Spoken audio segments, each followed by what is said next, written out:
सबन को अन्न, छोट बड़े सब सम बसे, रविदास रहे प्रसन्न।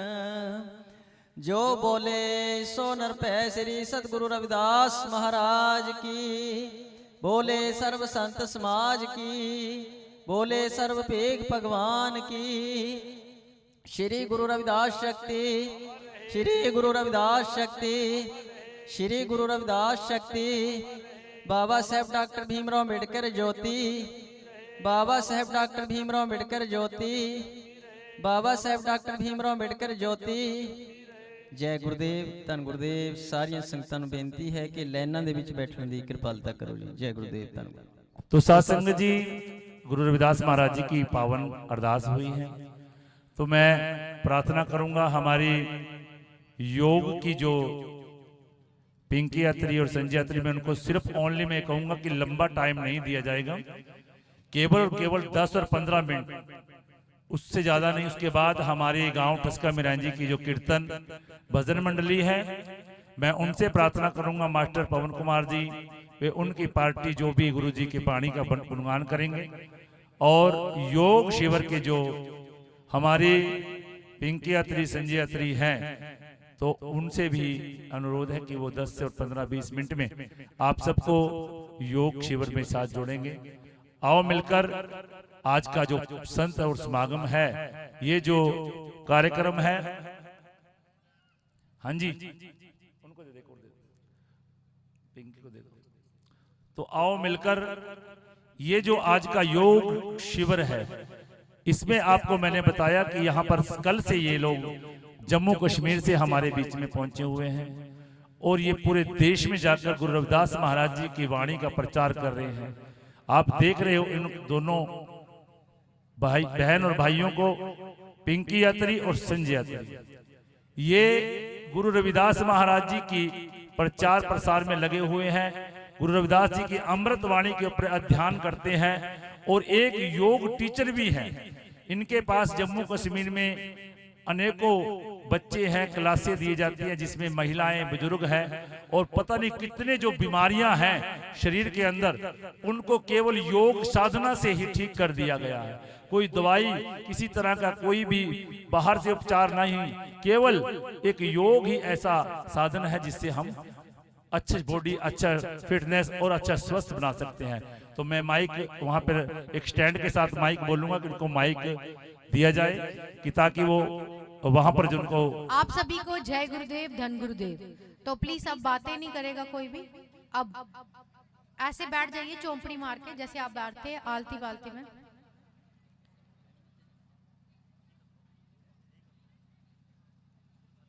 ठीक है, अब कोशिश करें कमर गर्दन सभी की सीधी, कमर गर्दन सीधी, और ध्यान से सुनेंगे तो समझ आएगा, वरना नहीं समझ आएगा।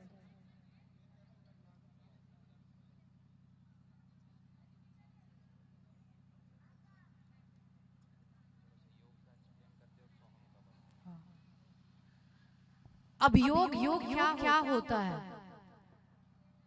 योग की जो परिभाषा है, जो डेफिनेशन है, आत्मा का परमात्मा के साथ मिलन को योग बोलते हैं।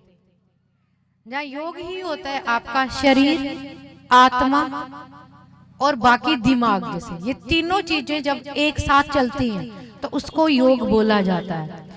योग में लोग सोचते हैं कि जो एक्सरसाइज हम कर रहे हैं वो ही योग है, नहीं, वो उसका एक पार्ट है, वो बस उसका एक पार्ट है। अष्टांग योग, अष्टांग योग मतलब 8 अंग योग के। तो सबसे पहला अंग जो आता है वो आता है आपका यम। यम आता है कि आपको लोगों के साथ कैसे बैठना है, उठना है, जो आपका सोशल एथिक्स है, किसके साथ कैसे बैठना है, कैसे बात करनी है, समाज में उठने बैठने का तरीका, वो आ जाता है आपका यम। फिर उसके बाद आता है नियम। नियम अपने ऊपर लागू होते हैं कि जैसे मैंने अपने आप को स्वस्थ रखना है, खुश रखना है, पढ़ाई करनी है, एजुकेट करना है अपने आप को, ज्यादा चीजों में नहीं, जैसे होता है ना बहुत सारे लोग इकट्ठा करते हैं सामान, जा उसमें नहीं पड़ना है, लोभ लालच, ये सारी चीजें उसमें आ जाती हैं। तीसरा उसका पार्ट है आसन। अब आसन सबसे ज्यादा जरूरी है, हम ज्यादातर आसन करते हैं। आसन होते हैं कि अपनी बॉडी को कैसे हम ठीक कर सकते हैं एक्सरसाइज के थ्रू। अलग अलग आसनास आते हैं, जैसे वृक्ष आसना, अलग अलग, जैसे आपको बैठने के लिए बोला है, जैसे ये आपको बैठे हो ना तो इसको बोलते हैं सुखासना। ये आ गया सुखासना कि कोई भी आसन में आप जैसे कंफर्टेबली बैठ जाओ तो वो। आसना के बाद आते हैं प्राणायाम। प्राणायाम आती है ब्रीदिंग अवेयरनेस, कि जैसे कैसे अपने प्राणों का आयाम, कि प्राणों को बढ़ा के या कम करके कैसे कैसे हम अपने आप को ठीक कर सकते हैं। वैसे भी जिन लोगों ने नामदान लिया हुआ है तो उसमें सबसे पहले आपको श्वासों पे ही बोलते हैं फोकस करने के लिए। उसमें पहले बोला जाता है कि श्वासों को कैसे बढ़ाओगे, फिर आपका ध्यान लगना शुरू हो जाएगा।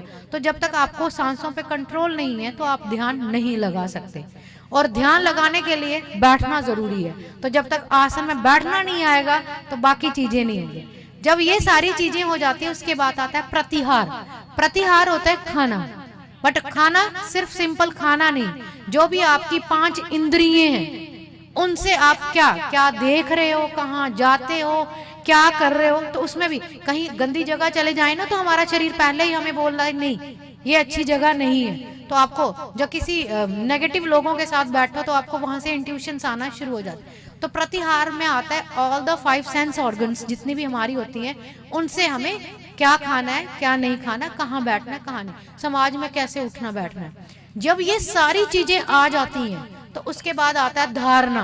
धारणा मतलब कि इन सारे 5 चीजों को अपने शरीर में आपने धारना है। जब आपने इनको धार लिया, धारणा के बाद फिर आती है ध्यान की अवस्था। ध्यान खुद व खुद लगता है। जब ये सारी चीजें आप कर लोगे ना तो अगली अवस्था ही ध्यान की है, तो ध्यान आपका लगना शुरू हो जाएगा। ठीक है, ध्यान, धारणा, फिर उसके बाद आ जाता है आपका समाधि। समाधि आती है जो बड़े बड़े संत लोग होते हैं, जैसे वो पहले ही बोल देते हैं कि हम अब इस शरीर को छोड़ देंगे। जब उनका मन करे तो वो अपने शरीर को जो क्या करते हैं वो त्याग कर देते हैं। फिर उसके बाद जब भी कोई चीज शुरू की जाती है तो उसमें जैसे आप कुछ भी कर रहे, कोई पूजा कर रहे, कुछ भी कर रहे हैं तो किसी एक शब्द से शुरू किया जाता है या किसी से। तो योग में ओम शब्द का उच्चारण किया जाता है, ओम। तो ओम शब्द और सोहम शब्द उसका सेम ही मतलब है। तो हमारी गुरु रविदास जी की जो अमृत वाणी है उसमें सोहम शब्द का उन्होंने पहले ही कितने सालों पहले ही दे दिया था। और जो हमारे गुरु रविदास जी थे वो 151 साल जिए थे। इतनी उम्र उनकी हुई थी तो वो योगी थे, वो योग पुरुष थे। तो इसीलिए उनकी इतनी ज्यादा भक्ति योग में वो ज्यादा काम करते थे। हर वक्त वो भक्ति जपते रहते थे तो वो भक्ति योग करते थे। तो इसलिए उनकी इतनी उम्र हुई, इतना सारा चीजा। बाकी उन्होंने श्रम साधना की इतना ज्यादा हार्ड वर्क किया। जैसे उन्हीं का शब्द आता है कि जो भी लोग श्रम साधना करेंगे, अच्छा हार्ड वर्क करेंगे तो उनको ये सारी चीजें मिलेंगी ही मिलेंगी। अभी थोड़ा सा समय कम है तो हम थोड़ा ही बताएंगे, ज्यादा नहीं बताएंगे। अब सोहम शब्द है, सोहम शब्द तो कहते हैं सोहम शब्द पढ़े सो उतरे पार, कि जो शब्द इस शब्द का उच्चारण करता जाएगा वो सीधे सीधे वो पार होना शुरू हो जाए, क्योंकि इस शब्द में ही इतनी शक्ति है। तो ये है कि सोहम जो मेरे अंदर है वो मेरे बाहर है, जो मेरे अंदर है वो ही मेरे बाहर है। और वो ही जो मैं श्वास ले रही हूँ वो ही श्वास मेरी है। जो मैं छोड़ूंगी उसका मुझे पता भी नहीं है कि मैं अगली उसके बाद ले भी पाऊंगी कि नहीं ले पाऊंगी। तो वो उतनी सी जिंदगी है, तो उतना ही हमें ध्यान। जैसे इतना लोग बड़ी सारे इतने सालों के बारे में सोचते हैं, तो जरूरी नहीं है, बस उतना सा ही सोचे तो उतना ही हो जाता है। अगर उसी को अगर हम उसमें लगे, योग में लें, तो योगा में आपके आ जाते हैं वो पूरे एक चक्रास की बात होती है। जो हमारी कमर होती है उसमें 7 अलग अलग चक्र बने होते हैं, मूलाधार से लेके शस्त्रहार चक्रा तक। तो ये चक्रा जब सीधे रहें तो दैट मीन्स हम मेडिटेटिव स्टेज में। तो इसीलिए आपको बोला जाता है कि आपकी कमर गर्दन सीधी रहे। और वैसे भी जैसे आजकल लोगों को 70% लोगों को डाइजेस्टिव सिस्टम के रिलेटेड प्रॉब्लम्स हैं, जैसे डायबिटीज हैं, आपको गैस्ट्रिक रिलेटेड इश्यूज हैं, ब्लोटिंग है, जैसे गैस बहुत बनती है, डकार बहुत आते हैं। तो ये सारी चीजें, तो अगर हम ऐसे करके बैठेंगे तो ये सारे पार्ट्स जो होते हैं वो वैसे भी ये श्रिंक हो रहे हैं, ठीक है, तो ये दब रहे हैं। जब हम इसी को सीधा करके, सीधा होके चलें, सीधा होके करें और तरीके से खाना खाएं, प्रॉपर टाइम से टाइम बे टाइम से चीजें नहीं खाएं तो हम धीरे धीरे उसी से ठीक होना शुरू हो जाते हैं। तो सोहम शब्द में इतना ज्यादा जो है वो ताकत है। तो जब भी आपको समय मिले तो आपने जब भी शुरू करना है तो आपने सोहम शब्द के उच्चारण से शुरू करना है। तो उसको 3 बार उच्चारण करते हैं, जैसे ओम का शब्द का उच्चारण करते हैं। तो उच्चारण करने के लिए सबसे पहले सांस भरी जाती है, फिर उसके साथ उसको बोलना होता है, उसके साथ साथ में उसके बोला जाएगा। तो अब हम सभी एक साथ कोशिश करेंगे, सभी अपनी आंखें बंद कर लें। जिन्होंने चश्मे पहने वो चश्मे थोड़े से खोल के साइड पे रख दो, आंखें बंद, दोनों हाथ आपके घुटने के ऊपर, हाथों की हथेलियां आसमान की तरफ खुली हुई, आंखें बंद। सिर्फ आपने सुनना है, कोशिश करो आंखें बंद रखने की। पूरा ध्यान धीरे धीरे अपने शरीर पे लेके जाएं। हर आती जाती श्वासों को महसूस करें। शरीर को पूरी तरह रिलैक्स छोड़ दें, कहीं पे कोई भी तनाव नहीं। धीरे धीरे बिना अपनी आंखें खोले मन की दृष्टि से अपनी टांगों को कोशिश करेंगे महसूस करने की, अपनी कमर को, आपकी गर्दन को, अपने चेहरे को, चेहरे पे हल्की सी मुस्कुराहट और पूरा शरीर तनाव मुक्त। 3 बार एक साथ ओम का उच्चारण श्वास भरते हुए एक गहरी लंबी श्वास भरें।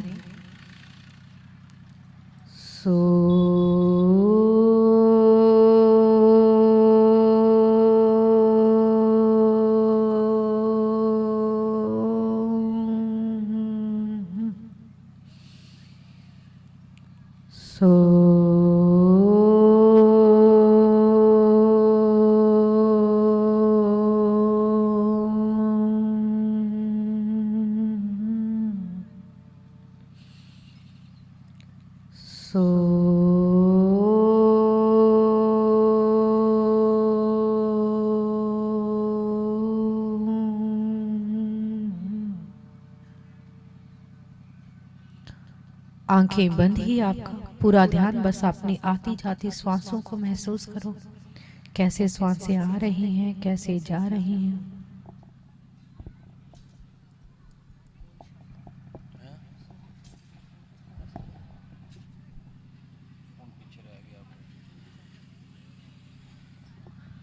हर आती जाती श्वासों को महसूस करें, शरीर को पूरी तरह रिलैक्स छोड़ दें, कहीं पे कोई भी तनाव नहीं।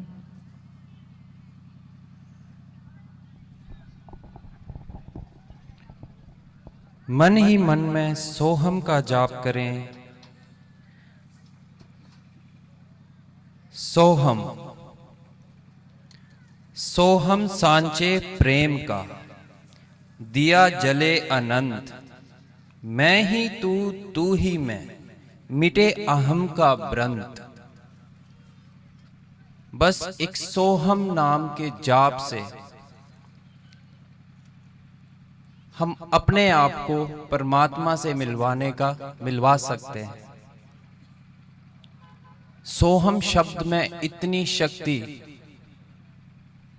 बस हमें कोशिश करनी है जब भी समय मिले आंखें बंद, कमर गर्दन सीधी करके अपनी सांसों में इसे संभालें। मन ही मन में इसे दोहराते रहें। जितना हो सके इस एक शब्द के जाप से ही हम अपनी नैया को पार उतार सकते हैं। थोड़ी देर इस शब्द को अपने मन में बनाए रखें, इस शब्द की ऊर्जा को पहचानें, इसकी शक्ति को जानें।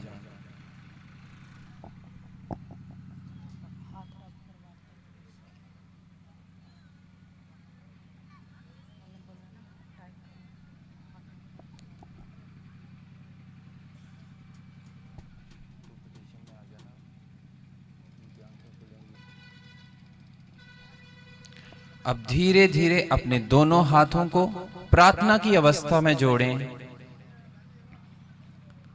अपने दोनों हाथों को हल्के से मसलें, आपस में रगड़ें, बिना आंखें खोले, आंखें बंद ही रखें। अब हल्के हाथों से अपने चेहरे की, अपनी आंखों की मालिश करें, बिना जोर लगाए हल्के हाथों से चेहरे को, आंखों को मलें। अपने चेहरे को हल्का गर्म करें। अब अपने दोनों हाथ पीछे करते हुए अपनी आंखें धीरे धीरे खोल दें। चलिए, इसी के साथ अपनी टांगें खोल देंगे। अब शुरू करेंगे थोड़े आसन। अपनी टांगें खोल के उन्हें हल्का हिलाएं।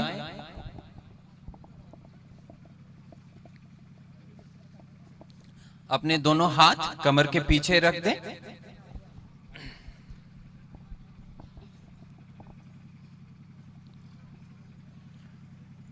चलिए, तो पैरों की उंगलियों से शुरू करेंगे, ठीक है। अब हमारे शरीर को स्वस्थ रखने के लिए, ये शरीर शुरू कहां से होता है? पैरों से। पैरों की सबसे पहली चीज क्या है? पैरों की उंगलियां। वहां से होते हुए एक एक अंग की एक्सरसाइज करते हुए, उसे मसाज करते हुए हम अपने सर तक पहुंचेंगे। तो जो भी प्रॉब्लम रहती है, जो कोई बीमारी का साधन बनता है हमारे शरीर में, तो ज्यादातर क्या होता है, वो जोड़ होते हैं हमारे। जहां जहां पे जैसे घुटनों की बड़ी प्रॉब्लम आती है, कमर की प्रॉब्लम आती है, तो ये सारी प्रॉब्लम्स मोस्टली आपको कहां आएंगी? जहां पे भी शरीर का एक जोड़ होगा। तो हमें सबसे पहले जोड़ों से ही शुरू करना है, जोड़ों की ही एक्सरसाइज करनी है, जिसे बोलते हैं आसन करना है, ठीक है। तो सबसे पहले अपनी दोनों टांगे सीधी कर देंगे, दोनों पैरों को जोड़ देंगे। सांस भरते हुए अपनी पैरों की उंगलियों को मोड़ेंगे, सिर्फ उंगलियां, सामने देखते भी जाएं और करते भी जाएं। और सांस छोड़ते हुए उंगलियों को रिलैक्स कर देंगे। फिर से सांस भरते हुए पैरों की उंगलियों को पूरी तरह मोड़ें, पूरा जितना हो सकता है, और कोशिश करें पैर नहीं हिलना चाहिए। अब जिस जगह की एक्सरसाइज होगी सिर्फ वो हिस्सा हिलेगा। अब मैं उंगलियों की कर रहा हूं तो सिर्फ उंगलियां हिलेंगी। थोड़ी देर उंगलियों को मोड़ के रखें आगे। ये जो खिंचाव पड़ रहा है, इस खिंचाव को महसूस करना है। अगर खिंचाव नहीं पड़ रहा है तो इसका मतलब प्रॉब्लम है। अब इसे धीरे से रिलैक्स छोड़ दें। तो ये हो गया जो हमारे उंगलियों के जोड़ है। अब इसके बाद का जोड़ आता है हमारा गीटे का जोड़, एंकल, है ना। तो अब इस पे काम करेंगे। अब क्या करेंगे? सांस भरते हुए दोनों पैरों को पीछे की ओर खींचेंगे। खींचो, जितना जोर से कर सकते हो आप पीछे की ओर खींचो। अब सांस छोड़ते हुए पैरों को आगे की ओर मोड़ेंगे, नीचे की ओर दबाएंगे। सांस भरते हुए पीछे की ओर, सांस छोड़ते हुए आगे की ओर। अपना ध्यान जो है जहां जहां खिंचाव पड़ रहा है वहां रखना। सांस भरते हुए पीछे की ओर। अब थोड़ी देर यहां रुकेंगे। अब यहां पे आपने सांस जो है सामान्य लेनी है, नॉर्मल सांस। यहां पे सांस रोकनी नहीं है। थोड़ी देर यहां रोक के रखना है पीछे की ओर। जब आप पीछे खींचेंगे तो आपके ये काफ मसल जो होता है, पिनलियां, ये आपकी खींचेंगी। तो यहां से आपको पता चलेगा कि खिंचाव पड़ रहा है। अब यही चीज आगे की ओर, पैरों को नीचे दबाएं। अब जो है ये आपकी ऊपर की मांसपेशियां खींच रही होंगी, थोड़ा इनको महसूस करेंगे।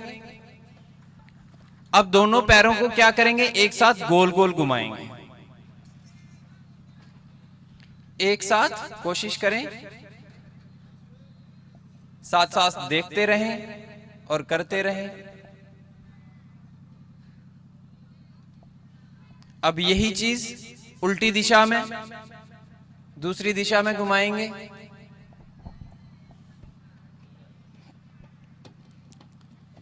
तो ये जो हमने किया, इससे क्या हुआ? जो हमारा एंकल का जोड़ है, इस जोड़ पे असर आया। और ये जोड़ में अगर कोई दिक्कत होती है तो ये धीरे धीरे ठीक होने शुरू हो जाती है। जिन किसी को भी इस जोड़ की कोई दिक्कत है, एड़ी वाले जोड़ की, तो उनको ये वाला रोज करना है धीरे धीरे, तो वो धीरे धीरे ठीक होना शुरू हो जाएगा। अब इसके अगला जोड़ आता है हमारा घुटने का जोड़। अब घुटनों की बहुत सारी लोगों को दिक्कत होती है ना। तो घुटने वालों के लिए क्या करना है, अपनी पहले दाईं टांग के साथ शुरू करेंगे। दाईं टांग को मोड़ें और इसे नीचे से पकड़ लें दोनों हाथों से। अच्छे से कोशिश करें कमर सीधी रहे और सांस भरते हुए टांग को बिल्कुल सीधा करने की कोशिश करें। अब धीरे धीरे सांस छोड़ते हुए वापस अपनी टांग को पकड़ लें दोनों हाथों से। मैंने क्योंकि माइक पकड़ी है इसलिए एक हाथ से पकड़ी है। सांस भरते हुए सीधी करें जितना हो सकता है आपसे, और सांस छोड़ते हुए धीरे धीरे वापस। ये घुटने की दर्द जिस किसी को भी है, धीरे धीरे उन्होंने ये प्रैक्टिस करना है तो धीरे धीरे इससे ठीक होना शुरू हो जाएगा। अब इसी का अगला और क्या कर सकते हैं, यहां से इसी को हम गोल गोल घुमाएंगे। ठीक है, इसी टांग को धीरे धीरे गोल घुमाना है।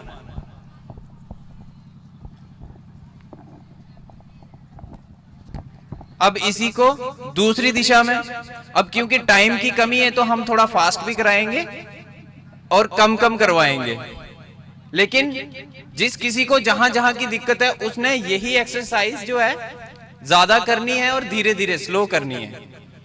इसी में अगला, अपने दोनों हाथों से पैरों को पकड़ लें, उसी टांग सेम टांग सांस भरते हुए अब अपनी टांग को बिल्कुल सीधा करेंगे। अब आपने मैम को देखना है यहां पे, क्योंकि मुझे देखोगे तो एक ही हाथ से करोगे आप, दोनों हाथों से करना है। सांस छोड़ते हुए वापस, सांस भरते हुए ऊपर, सांस छोड़ते हुए वापस, सांस भरते हुए ऊपर। अब थोड़ी देर यहां रुकेंगे। आपकी टांग के नीचे वाले हिस्से की मांसपेशियां खींच रही होंगी, तो यही है हमारे शरीर की। जब ये ठीक होता है तो थोड़ा दर्द भी देता है, तो ये थोड़ा दर्द सहेंगे तो आगे आने वाला दर्द कभी नहीं आएगा। अब इसे धीरे धीरे वापस छोड़ दें, रिलैक्स करें। अब इस टांग को फोल्ड करके दूसरी टांग के ऊपर रखें। अब आ गया हमारा ये वाला जोड़, जो टांगों का धड़ से जोड़ होता है। ठीक है, घुटने तक हो गया। अब इस जोड़ के लिए क्या करेंगे, टांग को दूसरी टांग के ऊपर रखेंगे और घुटने को छाती की तरफ दबाएंगे। सांस छोड़ते हुए जमीन की तरफ दबाएंगे। कोशिश करेंगे जो दूसरी टांग है बिल्कुल सीधी रहेगी, साइड पे नहीं, पैर बिल्कुल ऊपर। सांस भरते हुए ऊपर, सांस छोड़ते हुए नीचे, सांस भरते हुए ऊपर, थोड़ी देर रुकें और सांस छोड़ते हुए नीचे। अब थोड़ी देर नीचे रुकें दबा के। अब अपनी टांग को दोनों हाथों से उठा लें और उसे हल्का सा झूला झुलाएं।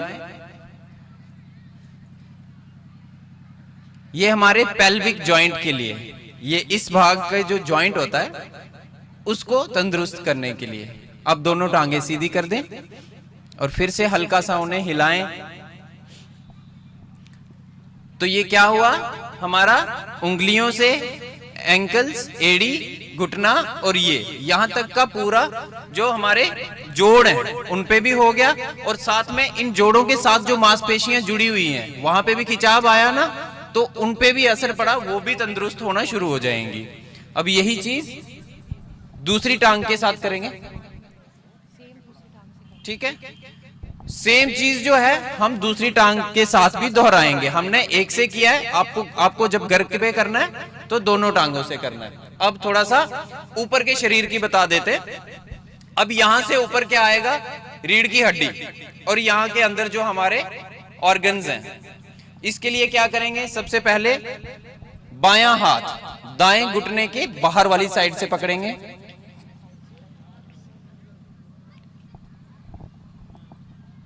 दायां हाथ ऊपर और उल्टी दिशा में अपने आप को मोड़ेंगे। थोड़ी देर यहां रुकें। तो ये आपकी कमर के साइड वाले भाग पे खिंचाव पड़ेगा। इस खिंचाव, थोड़ा खिंचाव पड़ना चाहिए, अगर खिंचाव नहीं पड़ रहा है तो और नीचे जाएं। अब धीरे धीरे वापस आए, यही चीज दूसरी साइड से दोहराएं।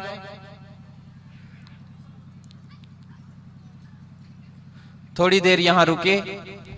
अब जिनके पेट के आसपास ज्यादा चर्बी, जैसे ये साइड पे चर्बी होती है थोड़ी, ये उसके लिए भी है, तो ये भी आपकी कम होना शुरू हो जाएगी। साथ में कमर की दर्द है, उसके लिए भी बहुत अच्छा है। अब दोबारा से बायां हाथ दाएं घुटने के बाहर वाली साइड रखेंगे, दूसरा हाथ जो है कमर के बिल्कुल पीछे। यहां देखते रहें, सांस भरें और सांस छोड़ते हुए पूरा अपने शरीर को पीछे की ओर मरोड़ें।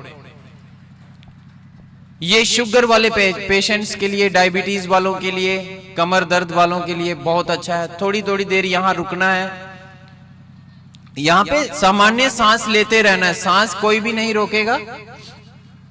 अब धीरे धीरे वापस आ जाएं और सेम यही चीज दूसरी तरफ दोहराएंगे।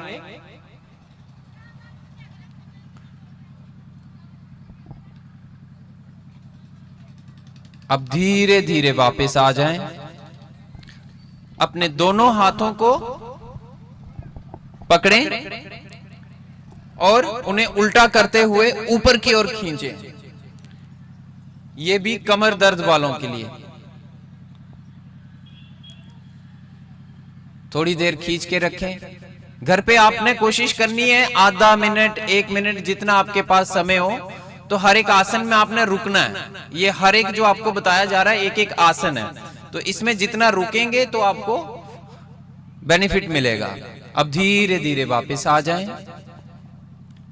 अब इससे क्या हुआ, ये जो हमारे कमर के जितने जोड़ हैं ये सारे खुलते हैं, तो ये सारा आपका कमर दर्द के लिए अच्छा है, और जो हमारे पेट के अंदर ऑर्गन्स हैं उसके लिए। अब अगला आ गया हमारे कंधे। अब ये कंधे के जोड़ पे हम काम करेंगे। अपनी दोनों कोहनियों को जोड़ें, हाथ कंधे पे रखते हुए। अब सांस भरते हुए क्या करना है, कोहनियों को बिल्कुल ऊपर लेके जाना है और सांस छोड़ते हुए गोल घुमाते हुए इसे वापस लेके आना है। यही चीज धीरे धीरे करना है, बिल्कुल स्लो करेंगे। अब जिनके फ्रोजन शोल्डर हैं, कंधों में दिक्कत है, कंधे हिलते नहीं है, बाजू हिलती नहीं है, कम हिलती है, ये उन सब के लिए ये आपको धीरे धीरे करना है। और बिल्कुल धीरे करोगे तो होगा, फास्ट करने से क्या होगा, वो कोहनी पूरी हिलेगी नहीं, वो शॉर्टकट से निकल आएगी। लेकिन जितना स्लो करोगे तो आप पूरा उसको ऊपर तक खींच सकते हो। तो करना स्लो है, पर कोशिश करनी कि पूरा जितना आप कर सको उसको खोलना है, जोड़ को। वो जाम हो गया। अब यही चीज उल्टी दिशा में करना है।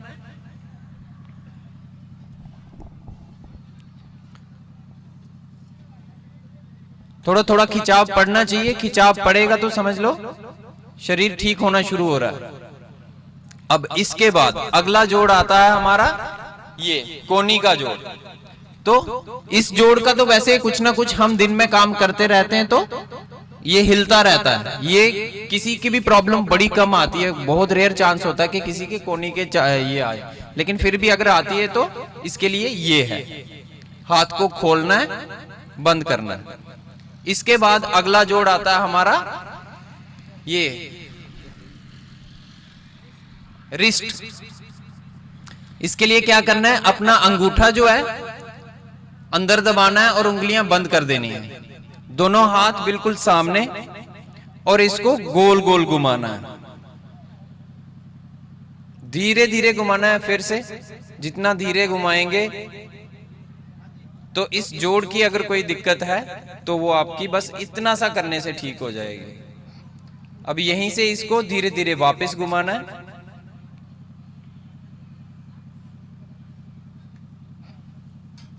अब इसके बाद अगला जोड़ आता है हमारे उंगलियों का।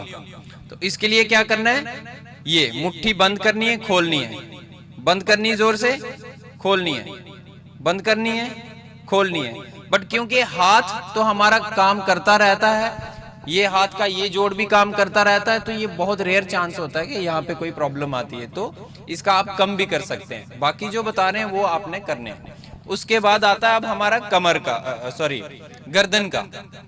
ठीक है। गर्दन के लिए क्या करेंगे, एक सांस भरेंगे, अपनी कमर सीधी रखनी है, सांस छोड़ते हुए गर्दन को दाईं तरफ लेके जाएं, सांस भरते हुए वापस आएं और फिर से छोड़ते हुए दूसरी दिशा में नीचे लेके जाएं, धीरे धीरे वापस आएं, बिल्कुल स्लो करना है, और दूसरी तरफ फिर से धीरे धीरे वापस, और दूसरी तरफ वापस आएं। अब गर्दन को मरोड़ने वाला, सांस भरें और सांस छोड़ते हुए गर्दन को दाईं तरफ मरोड़ें। कोशिश करें बिल्कुल पीछे देखने की। सांस भरते हुए वापस आएं, सांस छोड़ते हुए कमर को गर्दन को दूसरी तरफ, सांस भरते हुए धीरे धीरे वापस, फिर से छोड़ते हुए दूसरी तरफ, भरते हुए वापस, छोड़ते हुए दूसरी तरफ, और वापस आ जाए। अब लास्ट का है, सांस भरते हुए ऊपर की ओर गर्दन को मोड़ें, ऊपर देखें आसमान की तरफ, सांस छोड़ते हुए नीचे की तरफ लेके जाएं, अपनी चिन जो है आपके गले से टच करने की कोशिश करें, बिल्कुल नीचे तक ले जाने की कोशिश करें। अब जिनको सर्वाइकल है, बड़े सारों को सर्वाइकल की दिक्कत होती है, तो वो लोग आगे वाला नहीं करेंगे, बस आपको गर्दन को आगे नहीं झुकाना है, बाकी सारे ऊपर कर सकते हैं, साइड वाला कर सकते हैं, और ये पीछे करने वाला कर सकते हैं, उनको खास ध्यान रखना है। अब इसी के साथ गर्दन को पीछे लेके जाएं और सिर्फ पीछे की तरफ हल्का हल्का घुमाना है। खासकर सर्वाइकल वालों के लिए ये बहुत अच्छा है। अगर लगातार करते रहें, धीरे धीरे करते रहें, तो महीने डेढ़ महीने के अंदर सर्वाइकल ठीक हो जाता है बिना दवाई के। धीरे धीरे पीछे की तरफ घुमाना है,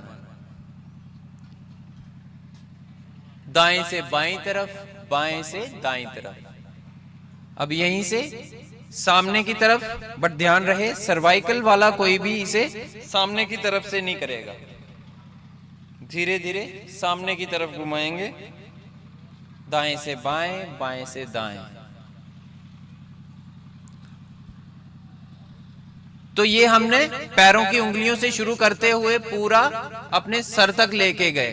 तो इसमें क्या हुआ, जितने भी जोड़ थे वो भी आ गए, जोड़ों के साथ जुड़ी हुई जितनी मांसपेशियां थी वो भी आ गई, और हमारे ये धड़ के अंदर, पेट के अंदर जितने ये ऑर्गन्स हैं इनका भी सारा कवर हो जाता है। तो बस इतना सा सिंपल है। अगर ये आप डेली 15 से 20 मिनट दिन में अगर निकाल सकते हैं सुबह, तो ये आपके शरीर को कोई प्रॉब्लम होगी ही नहीं। तो कोशिश यही करनी है। और जिनको प्रॉब्लम्स हैं, जैसे कमर की प्रॉब्लम है, तो वो कमर दर्द वाला ज्यादा करें। अगर किसी को घुटने की है तो वो घुटने वाला ज्यादा करें, तो आपका इसी से जो भी है बिना दवाई के ठीक होना शुरू हो जाता है। बाकी इसके अलावा थोड़ा सा मैं बताऊंगा कि सिर्फ ये करने से नहीं, थोड़ा खान पीन पे भी हमें रोक लगानी पड़ती है। जो चीज हमारे शरीर के लिए ठीक नहीं है उसे थोड़े दिन बंद करें, और जो सही चीज है वही खाएं, तो आपका शरीर बहुत स्वस्थ रहेगा। और स्वस्थ रहेगा तो आप हर एक काम को बहुत अच्छे से कर पाएंगे। ठीक है।